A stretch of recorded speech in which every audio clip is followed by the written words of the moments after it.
के गरिरहेको आएको मलाई असार बसार गरेर यहाँ तिमीहरूको कसको औकात दे मेरो जिउमा सुन तपाईले पकडेर ल्याउँछ त्यसरी मलाई के गरे खोजेको यो मलाई हातपात गरेको छु कसैलाई घाइतेलाई निस्किन दे भनेको मलाई गाह्रो भइरहेको छ माथि भयो भने मारेर भाल्छु म हामीलाई जान दिनुस् हाम्रो माग त्यति हो यी जान दिनुस् गएर हामीले माग भन्न दिनुस् त्यति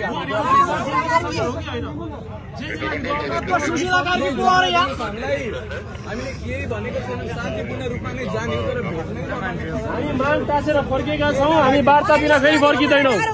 कि त हामीलाई सिंहदरबारमा जान दिनुहोस् कि सुशीला कार्कीलाई यही बोलाउनुहोस् मलाई निस्किन दिनु न यार मलाई गाह्रो भइसक्यो एउटा मलाई निस्किन दिनु न छोकोलाई कुनै चोट लाग्दैन अघि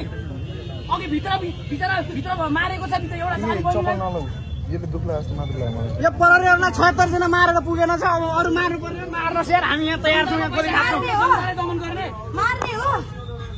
हामीलाई जान दिनुहोस् हामीले धेरै केही मागेका छैनौँ हाम्रो कुरा सुनियोस् माग सुनियोस् यत्रो आन्दोलन भएको छ त्यसैले अरू बिनाको आन्दोलन छ त्यति मात्र हाम्रो कुरा गरिदिनुहोस्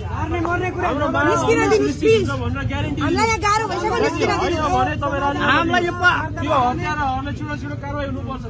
देश गर्नेका हतियारहरूलाई समात्नु न यहाँ खै देश गर्नेका हतियारहरू यसरी देश गर्नेका हतियार समात्न गुन्डु दिनु जान्नु यहाँ काङ्ग्रेसको केन्द्रीय कार्यालय जान्नु रमेशले गर्दै समात्नु हामीलाई यो के छ बिना हातमा यो कागज छ हाम्रो हातमा कागज यो कागज लिएर मान्छेलाई के आन्दोलन छ यो माग लिएर आछौँ होइन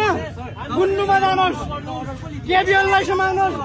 रमेश लेखकलाई समाउनुहोस् केन्द्रीय समिति मिटिङ बसिरहेको छ उसको काङ्ग्रेसको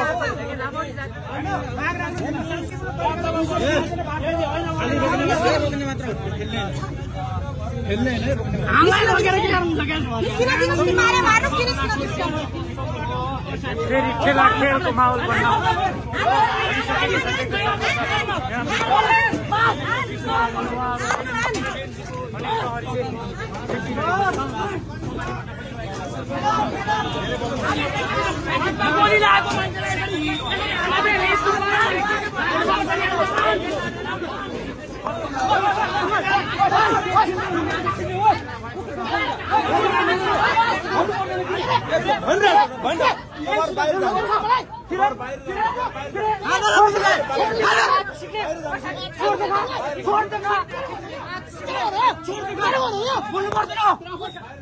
बन्न मिडिया हो